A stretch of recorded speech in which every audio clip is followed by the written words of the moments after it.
और होता क्या है जियोपॉलिटिकल? बकवास थोड़ी होती है जियोपॉलिटिकल, एंटरटेनमेंट थोड़ी होता है जियोपॉलिटिकल। ये हो जाएगा, ये हो जाएगा, ये होगा, ये हो गया। Bangladesh border guards of Bangladesh ने आके वहां पर रोक लगा दी, आपत्ति कर दी। चीन की तरह यहां पर भी बीएसएफ की झड़प हुई। तो साहब आज के दूसरे वीडियो में कंटेंट और न्यूज और एनालिसिस को बिल्कुल चेंज करते हुए, पहला मैंने दिल्ली पर बनाया था, हम लोग बात करेंगे बांग्लादेश की। कुछ सुना मैंने एक्सपर्ट्स को बता रहे थे कि तुम्हें अगर हम 13 दिन में बना सकते हैं तो तुम्हें हम 3 दिन में बर्बाद भी कर सकते हैं। बांग्लादेश को जब चाहो कान से पकड़ के उठाओ और बिठाओ, जब चाहो उल्टा टंगा दो पेड़ पर। अजीब अजीब तरह की समीक्षाएं होने लगी हैं, अजीब अजीब तरह के एनालिस्ट और एक्सपर्ट्स आने लगे हैं विदेशी मामलों में ख़ास तौर से। तो आज बात करेंगे बांग्लादेश की, ज़रा संजीदगी से करेंगे, एंटरटेनमेंट के लिए नहीं करेंगे। और ज़रा इसके आपको पहलू बताऊंगा कि कैसे एक देश एक दूसरे बड़े देश का, यहाँ मैं बात कर रहा हूँ बांग्लादेश और भारत की, कैसे नुकसान पहुँचा सकता है। और एक बड़ा खूबसूरत उदाहरण आप लोगों को दूंगा जिस तरफ आप लोगों का ध्यान अभी तक, गारंटी दे रहा हूँ, क्योंकि एनालिस्ट ऐसे ऐसे हो गए हैं भैया। एक आम आदमी जो सुनता है, इसको सुना, न्यूज़ को सुना, वो इसी सब चीज़ों से सुन के तो एक ओपिनियन बनाता है। तो आप लोग का ध्यान उस तरफ नहीं गया होगा जहां मैं आज आप लोग को बताऊंगा कैसे एक इतने से देश ने, जिसका कोई अस्तित्व नहीं शायद, उसने भारत को कितना नुकसान पहुंचा दिया।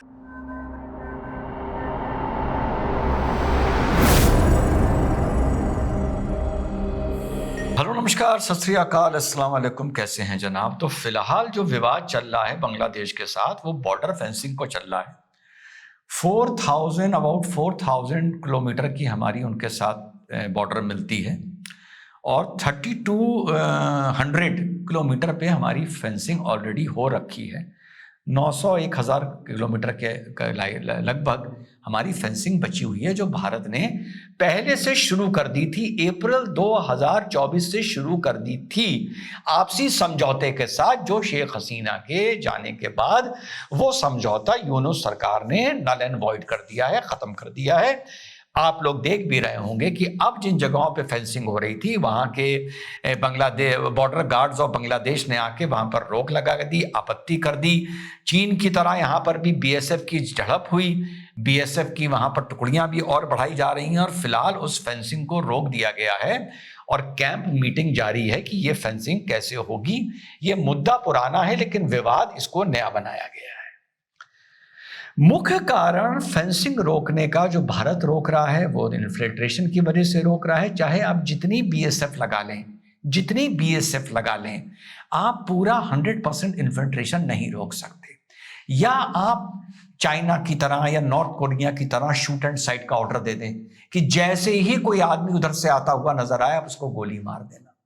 अगर आप ये ऑर्डर दे देते हैं और इस तरह से गोली मार दी जाती है और फिर उसकी रील्स आती हैं और वीडियोस आते हैं, तो फिर एक इंटरनेशनल मुसीबत हो जाएगी कि उधर से गरीब भूखे बांग्लादेशी मुसलमान आ रहे थे और इधर से हिंदूवादी बीएसएफ ने गोली चला दी और उनको मार दिया। या तो आप शूट एट साइट जिसको बोला जाता है, ये ऑर्डर दे दें, रात को जो दिखे उसे गोली मार दो। तो इसका फायदा उठाकर इन्फिल्ट्रेशन चल रहा है, ड्रग का चल रहा है, काउ स्मगलिंग चल रही है। तो मुख्य कारण जो ये है कि जो इसको रोका जा रहा है, इस फेंसिंग को, जितना मैंने पहले पढ़ा है और मैं समझ रहा हूं, वो इसलिए रोका जा रहा है क्योंकि अब जो वहां पर सरकार है, वो आपको पता है फंडामेंटलिस्ट की, कट्टरवादियों की सरकार आ गई है। जमायत का इंटरफेरेंस है, आईएसआई का इंटरफेरेंस है। इस मुद्दे पे हम लोग पहले भी काफी बात कर चुके हैं। फेंस लगने के बाद भी नेफेरियस एक्टिविटीज हो जाती हैं, लेकिन बड़ी मुश्किल हो जाती है। हाँ, टनल खोदो, ये करो, वो करो। तो अभी तो खुला है, रात को इधर से घुसे, उधर निकल गए, उधर से चले, भारत से चले बांग्लादेश में, इस पाकिस्तान में आ गए। तो इनकी जो एक्टिविटीज हैं बॉर्डर पर, वहां से लोगों की अच्छी खासी धन उगाई होती है। अब वही लोग जाने अनजाने, डायरेक्टली इनडायरेक्टली सरकार का, मौजूदा सरकार का एक हिस्सा, एक सपोर्टर, एक मजबूत आर्म बन गए हैं। तो इस मारे इस बॉर्डर की फेंसिंग को रुकवाया जा रहा है कि ये पुराने डिस्प्यूट हैं, अब आप फेंसिंग नहीं करेंगे, पहले जो समझौते हुए थे वो हुए थे।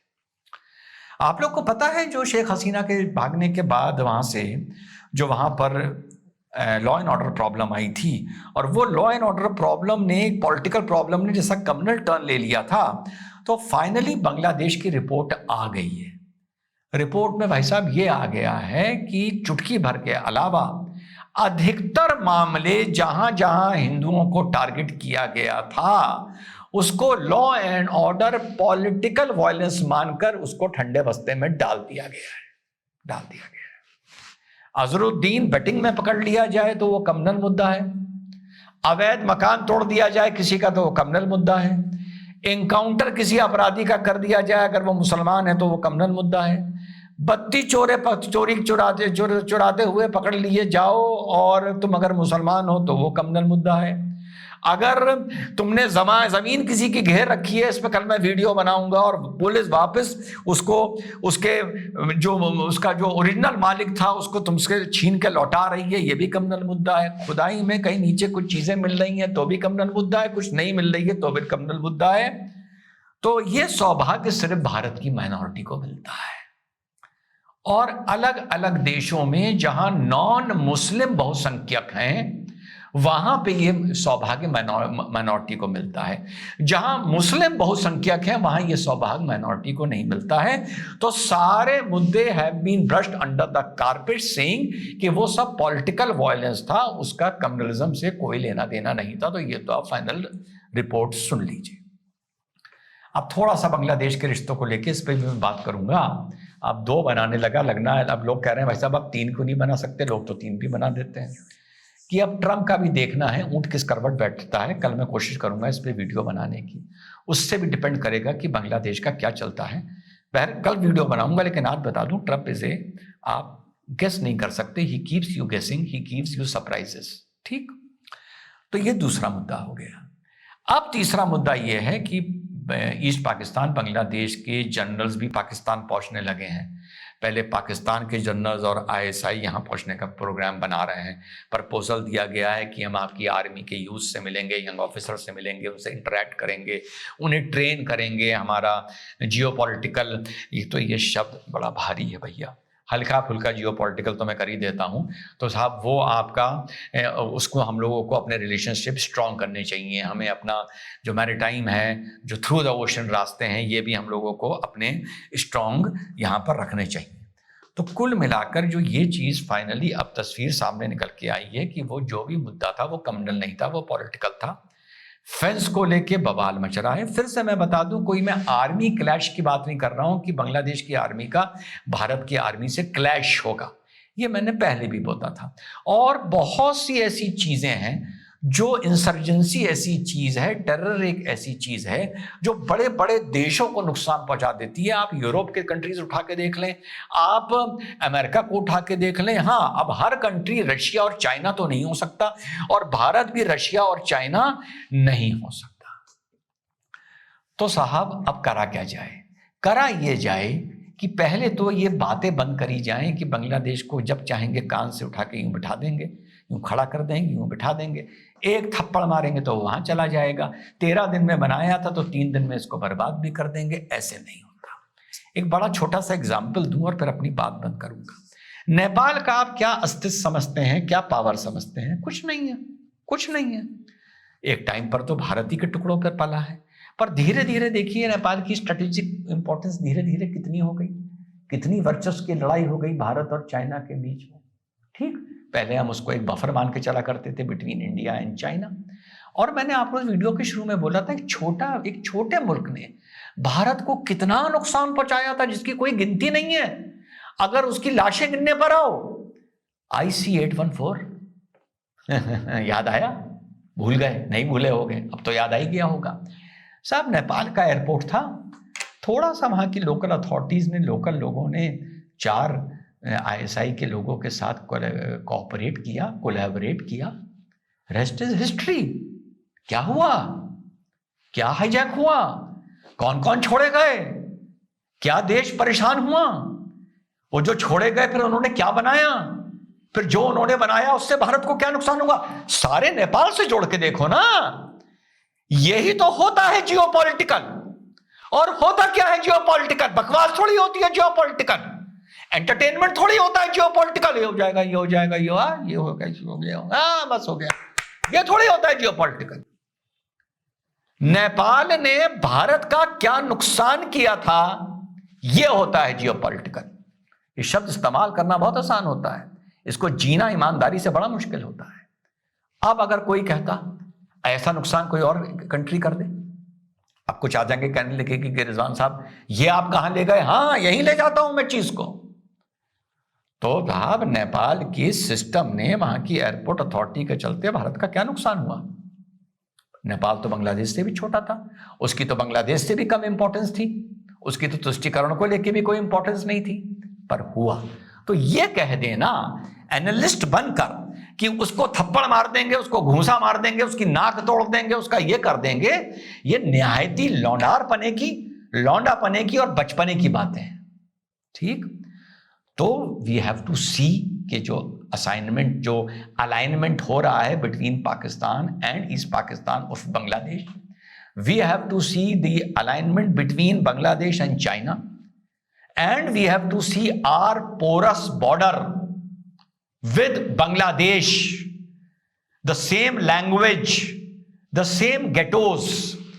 कश्मीर में आपको यह फायदा मिला, पंजाब में क्या फायदा मिला? टेरेन का, क्योंकि वहां पर फील्ड्स थी। इधर गन्ने के खेत गवर्नमेंट ने हटवा दिए थे कि गन्ना पंजाब में नहीं उगाया जाएगा।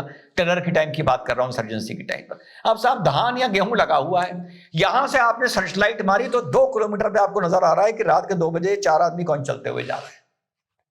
ठीक, इस पॉइंट ऑफ व्यू से मैं पहले समझा चुका हूं। तो जो टेरेन था, पंजाब की इंसर्जेंसी को ट्रेन ने मदद नहीं करी जो कश्मीर की इंसर्जेंसी को करी। पर कश्मीर में यह फायदा था कि बॉर्डर्स की तरफ आबादी बहुत कम थी, तो वहां पे जो हमारे पेट्रोल्स थे और एंटी इंसर्जेंसी हमारी फोर्सेस थी, उनको किसी को चिन्हित करने में बड़ी आसानी होती थी, क्योंकि लोग कम थे सड़कों पर, वहां के खेतों पर, वहां के सबर्ब्स में, वहां के बॉर्डर की तरफ।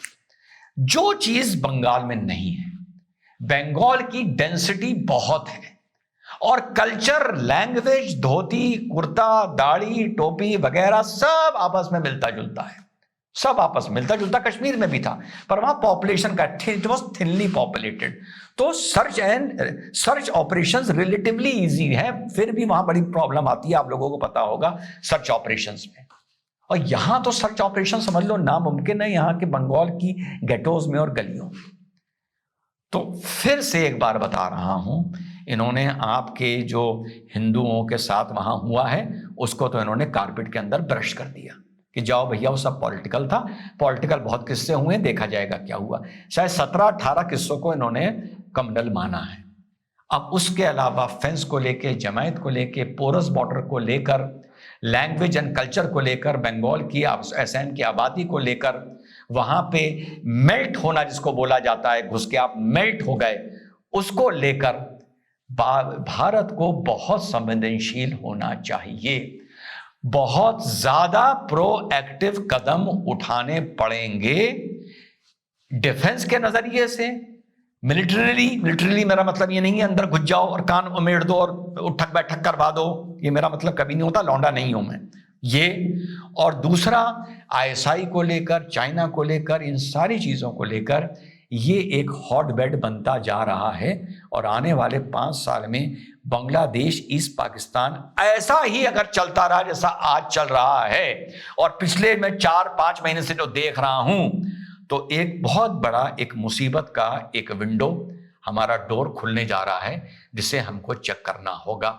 आज ही अगर we pull up our shoes and tighten our belts और हम इसमें लग जाएं, तो शायद इस चीज को हम कंट्रोल कर दें। ये सिचुएशन धीरे धीरे हाथ से निकलती जा रही है। उन लोगों पे ट्रस्ट ना करिए जो कहते हैं कान पकड़ के बिठा दो, उठा दो, टंगा दो। नेपाल का एग्जाम्पल दिया है बहुत ही खूबसूरत, कैसे नेपाल में किसने मिलके, किसकी साजिश से, किस तरीके से भारत को नुकसान पहुंचा दिया। और अगर उससे पहले आप किसी से पूछते 25 दिसंबर से पहले कि क्या नेपाल हमारा कोई नुकसान पहुंचा सकता है, तो कुछ एनालिस्ट और एक्सपर्ट ये कहते नेपाल अबे 2 मिनट में बर्बाद कर देंगे, यूं पटक के उठा देंगे, यूं पटक देंगे, यूं उल्टा टंगा देंगे, एक पीछे बेत लगाएंगे, नेपाल का पिछवाड़ा लाल हो जाएगा। तो इस तरह के लोगों से बचिए और गवर्नमेंट से कहिए कि इस पर वर्क करना शुरू करे। जय हिंद, वंदे मातरम, खुदा हाफिज।